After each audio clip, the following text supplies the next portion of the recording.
Vamos girar o assunto nesse domingo de Páscoa. Igrejas, hotéis e um condomínio residencial foram alvos de ataque no Sri Lanka. Paulinha, até enquanto o número de mortos até o momento aí, mortos e feridos, né? Então, são 500, pelo menos 500 pessoas feridas, Edgar, e 290 óbitos confirmados depois desses atentados contra igrejas, hotéis e esse condomínio também ali no domingo de Páscoa no Sri Lanka. Esses ataques foram coordenados, Edgar, é bom ressaltar isso daí, a maioria deles cometidos naquele esquema de ataque suicida, né? Então seria o homem-bomba. E é interessante de se observar que a polícia tem feito buscas aí, já apreendeu algumas pessoas e hoje de manhã mesmo teve uma outra explosão numa van. Eles estavam tentando desarmar ali e essa van acabou explodindo. Encontraram também outros detonadores, então é alguma coisa que poderia ter sido até maior, né, Edgar?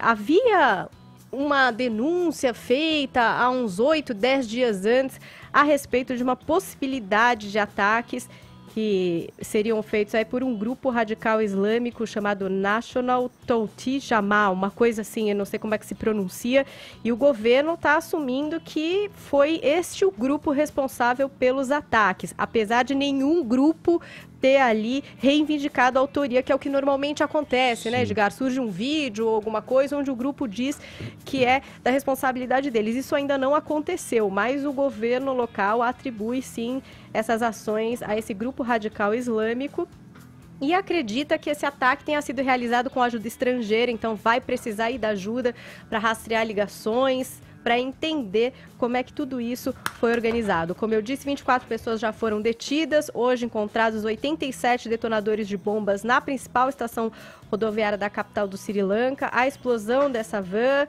então ainda uma situação de risco. O governo decretou um toque de recolher das 18 às 6 horas da manhã, estado de emergência, o que concede à polícia e aos militares amplos poderes para interrogar e deter sem ordem judicial. Edgar, também foi decretado um dia de luto nacional para essa terça-feira e o país também está com as redes sociais bloqueadas para evitar a disseminação de fake news, o que é uma medida polêmica, porque as redes sociais também são usadas entre as pessoas para identificar quem está bem, quem está mal, se alguém precisa de ajuda, se seu familiar está seguro.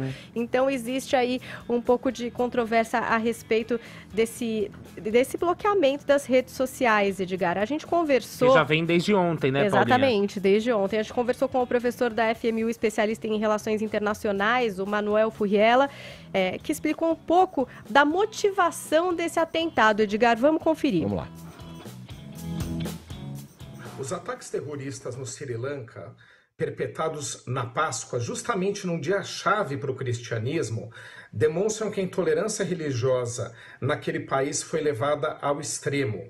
Essa intolerância, ela decorre de grupos religiosos diversos presentes no país. Esses grupos, eles não têm uma visão multicultural, multirreligiosa, multiétnica, infelizmente. Os estados, eles são compostos de visões políticas e religiosas completamente distintas. Ele traz também um alerta para todo mundo.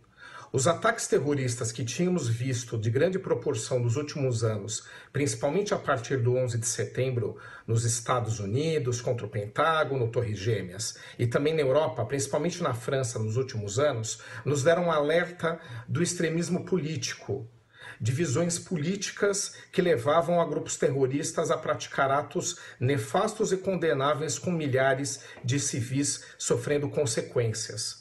No caso do Sri Lanka, há um novo alerta. O extremismo religioso ele também pode trazer como produto, infelizmente, ataques terroristas que levam ao sofrimento de milhares de pessoas. Então, são essas as informações por enquanto, Edgar. Cerca de 500 pessoas feridas e pelo menos 290 mortos após os ataques coordenados no domingo de Páscoa no Sri Lanka. Caio, a foto que a gente vê é desoladora, né? Sim. Você vê na parede ali o que poderia ser um homem que se explodiu ali, as manchas de sangue na parede do templo, da igreja. É uma coisa realmente... chocante. Chocante, Bom, em primeiro lugar, nossas orações aí às famílias das vítimas. aqui é uma oportunidade para a gente abordar um tabu, sabe, Edgar? Nós precisamos falar sobre a perseguição a cristãos. A intolerância religiosa, né, com todos aqueles que creem e que pregam a palavra de Jesus, ela é tão antiga quanto a própria fé cristã, né? Remonta, inclusive, à crucificação daquele que redimiu os pecados da humanidade em sacrifício. Quando a gente faz aí uma análise superficial até de teoria do Estado, sistemas jurídicos do Ocidente, tanto o sistema latino, que é o civil law, quanto o direito baseado nos costumes, né, que é o common law, ele tem inspiração religiosa. Por quê? A religião, ela influencia a moral, que por sua vez se reflete e orienta a lei.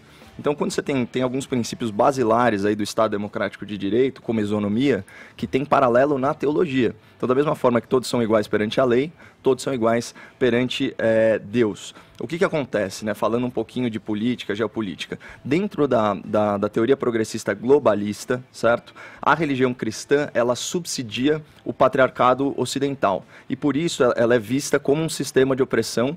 Isso naquela lógica do materialismo histórico da ideologia comunista mesmo, né? Então, como que Marx vê a religião na sua crítica a Hegel, né? Ele fala das opium des Volkes. Então, a religião é o ópio do povo. Não é à toa que o país mais esquerdista do mundo, que é a Coreia do Norte, também é o país que mais persegue a fé cristã, segundo aqui a organização Open Doors dos Estados Unidos. Então, para efeito de comparação, o Sri Lanka, né, nesse clima de intolerância religiosa, ele é só o 46º país em intolerância religiosa contra cristãos, segundo essa organização. Só que, apesar da aversão, né, a religião cristã, existe aí uma esquerda contemporânea que é muito simpática a outros movimentos religiosos fundamentalistas, desde que eles tenham um DNA revolucionário. Então você tem a esquerda global ou apoiando ou sendo conivente, portanto, fechando os olhos, para grupos jihadistas islâmicos, por exemplo, né? Então a narrativa é sempre no sentido de atenuar o radicalismo da cultura muçulmana em relação às normas sociais e também a conquista de espaços políticos para a fé de Maomé. Eu recomendo ao ouvinte da PAN assistir um vídeo da Prager University chamado Onde Estão os Muçulmanos Pacíficos? É muito interessante, fala sobre a radicalização da fé e o que a gente deve considerar como radicalização dentro dos nossos valores ocidentais. Agora, essa narrativa que eu descrevi, ela ficou explícita diante das respostas das duas maiores lideranças da esquerda americana e, portanto, da esquerda mundial, que são Hillary Clinton e Barack Obama. Olha isso, olha o que fala o Barack Obama sobre esse atentado. Os ataques a turistas e adoradores da Páscoa no Sri Lanka são um ataque à humanidade. Segue a Hillary Clinton. Neste final de semana sagrado para muitas fés, precisamos ficar unidos contra o ódio e a violência. Estou rezando para todos os afetados pelos terríveis ataques de hoje em adoradores da Páscoa e turistas no Sri Lanka. Ou seja, você intencionalmente omite a perseguição a cristãos. Isso vindo, né, do bloco ideológico que defende políticas identitárias, ou seja, que é mais propenso a rotular pessoas. É quase como se estivesse tirando isso porque não quer colocar o cristão como perseguido. Olha a diferença, por exemplo, da manifestação desse mesmo Obama naquela tragédia da Nova Zelândia. Olha o que ele fala. Michelle e eu prestamos condolências ao povo da Nova Zelândia. Nós estamos de luto com vocês e a comunidade muçulmana. Percebe isso? Esse é um exemplo muito bem acabado do que é o politicamente correto e de como ele é perigoso para a cultura ocidental, que não só é fundada na filosofia judaico-cristã, mas também no liberalismo clássico e naquela lógica do ceticismo cartesiano, né? De você sempre indagar, sempre questionar em busca da verdade. Qual que é a narrativa? Eles querem pintar o Islã como um sistema de crença tão pacifista e tão inclusivo e tão democrático como o cristão. Não é. Assim, longe de mim fazer qualquer generalização, eu sou entusiasta da liberdade de crença, mas o Islã não tem viés multicultural, de fato, em vários lugares você tem grupos extremamente radicais, organizados, você não vê isso mais no mundo cristão. Então eu deixo aqui também como recomendação para o ouvinte mais dois canais para se informar a esse respeito. Primeiro é o L'Observatoire de la Christianophobie, que é o Observatório da Cristofobia, tem um mapa interativo fazendo tracking das denúncias, ou seja, se opondo a essa narrativa hegemônica de omitir a perseguição a grupos cristãos, e também o do Bernardo Kister, que é o youtuber especializado em teologia cristã, já foi nosso convidado aqui. Os 2 últimos vídeos dele são sobre esse assunto e eu recomendo muito ao ouvinte. Queria recomendar um perfil no Twitter, o perfil do Papa Francisco, @pontifex_pt, porque eu acho que a intolerância religiosa não é alguma coisa que a gente tenha que falar da diferença entre as religiões. Acho que a gente já falado que as religiões têm de igual. A gente devia falar sobre se aceitar dentro do que cada um acredita, porque não existem verdades absolutas. Então, eu não acho que o Islã seja determinada coisa ou outra, eu não acho que o Obama ache menos ou mais legal um atentado, e nem a Hillary Clinton. Eu acho uma tristeza terrível contra quem quer que seja, e de qualquer religião que venha isso, tem alguma coisa errada. Tem alguma coisa errada. E eu acho que mora na tolerância. Não é na direita, não é na esquerda, é na tolerância. E eu acho que a gente deveria ouvir, na verdade, discursos pacificadores de pessoas como o Papa, que é cristão, poderia ser islâmico, não sei, eu acho que devem existir líderes islâmicos, eu não conheço, mas que falam mais sobre igualdade e menos sobre diferença. Eu queria aproveitar o ensejo da Paulinha, desculpa, você ia falar, não, né? é porque eu ia dizer, todas, independentemente da crença, da tradição, tem um caminho único, chegam no mesmo lugar, buscam chegar no mesmo lugar. O amor, o respeito, a tolerância, o amor ao próximo. Aliás, praticar o amor ao próximo é tão importante, né? Porque o que a gente mais vê hoje é gente que tá com seus perfis nas redes sociais repletos de frases religiosas e que não praticam isso na vida. Mas outro dia eu falei aqui, e muita gente me questionou nas redes sociais, quando eu falei que a gente não podia estereotipar os muçulmanos. Porque sim, e muita gente ia me questionar, alguns corretamente, como eu não posso estereotipar os muçulmanos ou defendê-los se a homossexualidade, por exemplo, é condenada. Muita gente se apedreja homossexuais. É óbvio e ululante que eu não estou aqui para defender a perseguição a homossexuais, mas também é óbvio e ululante, basta você abrir o seu coraçãozinho para você perceber que nem todo muçulmano é terrorista. Aliás, uma grande minoria deles é terrorista. Há muita gente de bem em todas as religiões.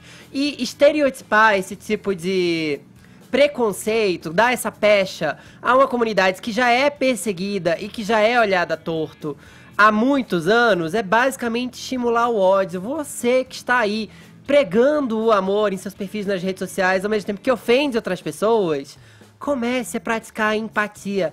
Não dói nada. E é importante a gente lembrar que grupos radicais, eles existem em todas as religiões. Porque há cristãos que praticam o ódio e saem espancando mulher, saem espalhando preconceito por aí, do mesmo jeito que há islâmicos ou espíritas radicais em suas crenças. Eu acho que a gente tem que mais procurar pontos de contato do que pontos de diferença. A fobia não tá em uma religião, não. A fobia tá dentro do seu coraçãozinho aí, dessa sua cabecinha torta, que não entende quem é diferente de você. Se a carapuça serviu, desculpa aí. É uma discussão que sempre vem à tona, né? Eu me lembro que ganhou muita força a partir dos ataques, né, em 11 de setembro, né, nos Estados Unidos, a cobrança dos líderes, né? E na ocasião eram os muçulmanos, a partir do momento em que as investigações seguiram. Mas esse exemplo do Papa, por exemplo, que Paulinha trouxe, eu acho que é um exemplo a ser seguido por todos os líderes religiosos. Mas será que não seria ingenuidade deste bom samaritano aqui achar que os líderes religiosos vão falar para os seus rebanhos, como eles gostam de dizer, apaziguando? A quem interessa esse tipo de guerra santa? Não é? Vamos procurar pontos de contato, o que tem de bom entre as religiões, o que tem de amor pra gente espalhar. Seja pessoa boa você aí.